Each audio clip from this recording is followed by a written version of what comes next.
much chi. Oh my god, lost so much woman. Chi. Oh, why are you doing this, Disney? Why, hello there, guys. The world's still on fire? Why, yes, it is. Well, sure, but today we're gonna skip over that and we're gonna look at Mulan, at least the 2020 version of Mulan, because I hate it. Just to be clear, I haven't seen the movie yet. They're not gonna get my money for this one because, putting aside political tensions and concentration camps, signing up for Disney Plus and then paying $30 on top of that doesn't make sense for a single person who's working in an industry that's currently dead and doesn't have any kids to kind of offset the cost of the home viewing experience.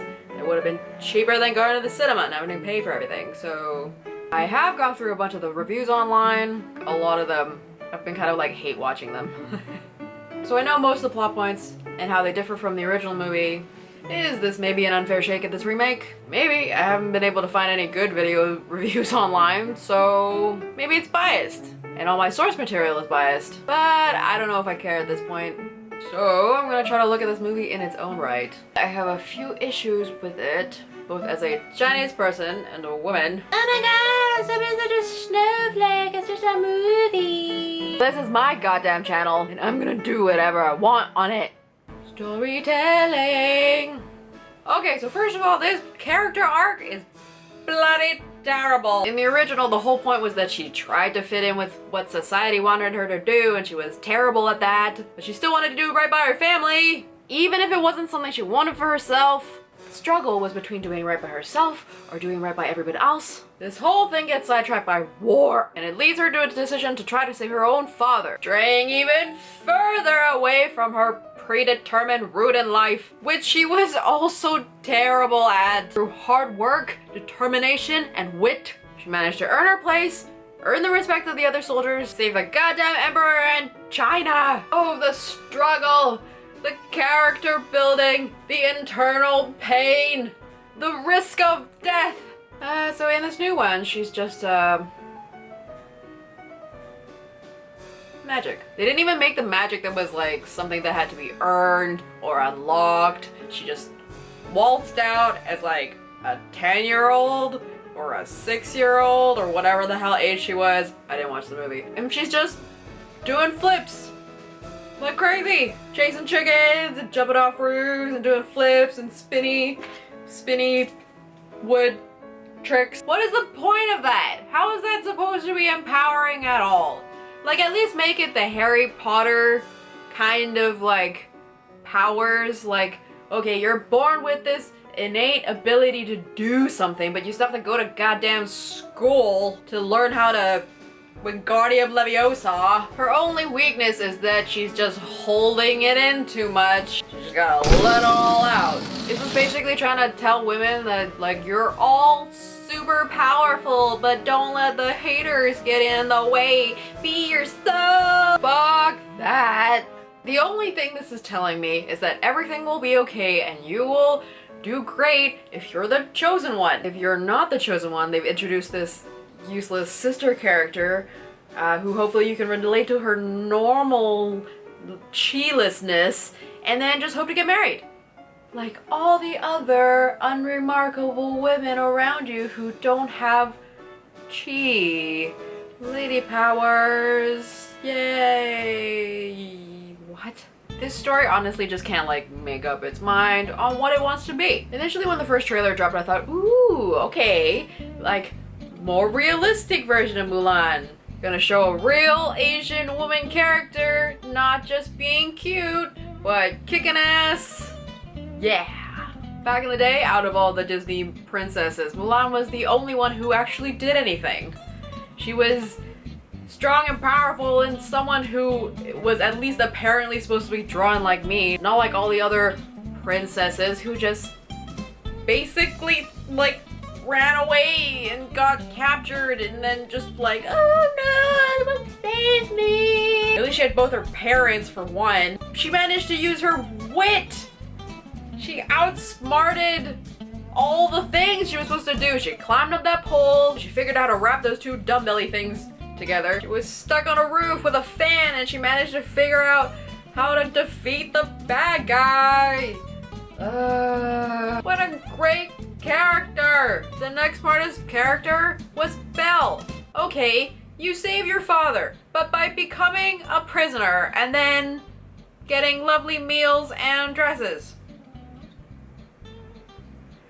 Cool. And your other main problem was because you were too hot and this asshole was trying to chase you. Oh, why so stupid. Yay, I thought maybe a whole new generation of little Chinese girls would have like someone to look up to.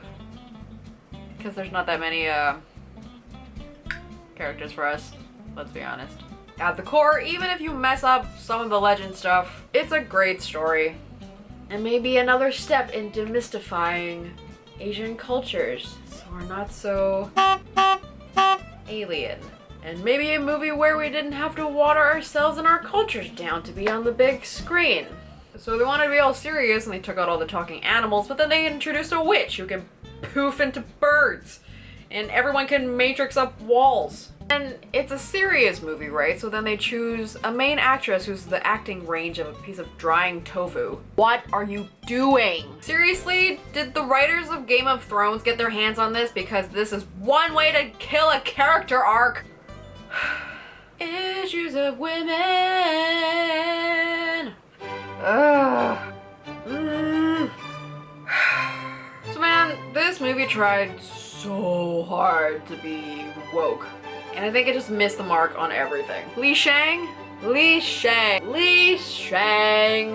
who unfortunately might have been the first attractive male character I had seen in a movie on the big screen. It's weird to be attracted to cartoon characters. He isn't in this goddamn movie. Do you know why?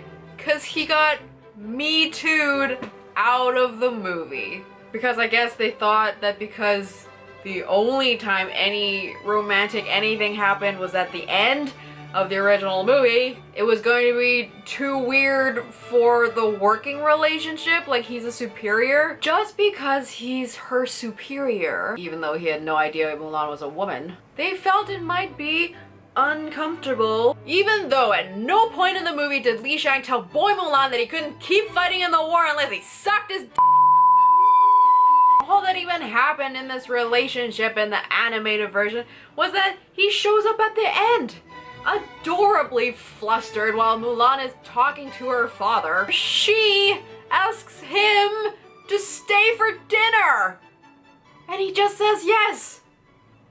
What part of that is too Me Too-y to you? So instead of Li Shang, it's just this general dude who is there with no obvious attributes other than being alive. Excuse me, is magic chosen one Mulan supposed to settle for this scrub? Wouldn't being the chosen one with magic powers mean she could probably handle herself against a very supportive superior? If he even tried to do anything inappropriate, don't you think she could just spin kick a spear into his dick anyway? Am I completely off base here? Oh, and also some advice from someone who also has long hair. Tie that shit up if you're going into battle. I tie mine up even when I'm doing the dishes because it gets in the way. There is no reason for you to have that shit flying around. Oh, it's a very thinly veiled attempt at showing that she's released her female feminine powers? Well, that's dumb. It's dumb and I hate it. It's dumb. The bad guys are gonna grab her by her hair and then cut her head off. If you personally like some hair pulling, maybe save that for your private times.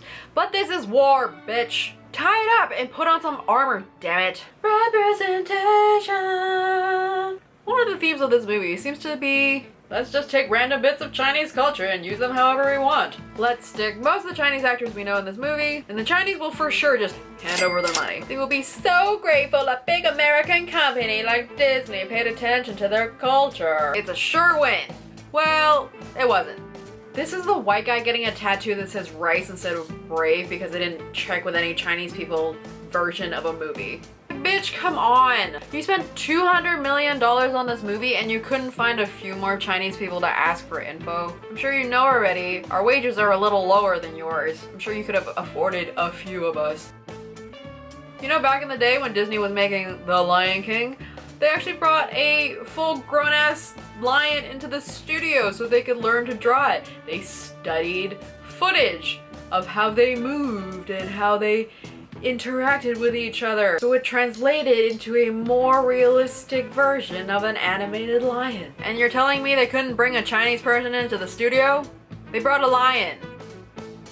There's a lot more Chinese people than lions, and we won't maul you to death. Hey, I heard Chinese culture has phoenixes. Great! Shove that in there too. Don't give much explanation of what this badly CGI'd bird is doing though. Hey, I heard chi is a thing. Great! Say it regularly in the script and attribute it to magic powers without knowing anything about it. In fact, I bet the word chi has been said more in this movie and all the times that it's been played so far than like the rest of China saying it to each other with its over 1 billion people. Literally, I have not heard this word said this much in my entire life put together. And the only reason the chi count in my life has not been 0 is because my dad's code word for taking a shit back in the day was that he was gonna work on his qigong. Oh, also, are there just so few roles for Asians that nobody read this script and said, hey, this looks like shit, I'm not doing this. It makes no sense. Stop being so docile and tell these white people that this is shit. Look, I'm not saying the original Mulan didn't have its own problems, but like at least it had some characters and storytelling and fun music. Kinda made up for the fact that it was slightly culturally off. Like I always thought if you hug the emperor like that, you'd probably get your head chopped off. And we unfortunately don't have any tiny magic dragons. Sorry. But this movie just felt like such shallow lip service in order to try to access a giant market and take that sweet, sweet Chinese money. Like if we make these Chinese characters look super strong for no reason, and it has nothing to do with the story, and it still shits on the legend, the Chinese will just still love it. Because reasons. They love it when we say things in their language terribly. Ni hao! I'm sure they'll be grateful that we're giving them any attention at all. Stop shitting on my childhood! Okay, look Disney, I'm gonna give you some advice. Don't take the movies that were hailed as your classics in your Renaissance period and turn them into ads for your special effects department. Those movies were beloved classics, and if you're gonna try to improve them, make sure there's something to improve. Nothing about how real the movie looks actually adds anything to the story if you take away everything that we loved about it in the first place. All your staff really need to be taking master classes from whoever was doing the writing and directing like back in the 90s. And hey, maybe you need to reintroduce that 90-minute movie limit. I really think that limit helped you guys condense the storytelling in ways that made it so much more efficient without having to tell us straight what was happening. Like, oh look, war. Sad.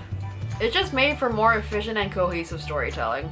Maybe it's the nostalgia talking. And maybe my standards were lower in the 90s. And maybe these remakes are objectively worse than their originals. Anyway, that's it for today. If you saw Mulan and you actually liked it, tell me why, because it looks terrible. And I'm sure you'll judge me for not watching it, or you judge me for watching it, or you judge me for something else, but everything is so toxic now. Okay, bye!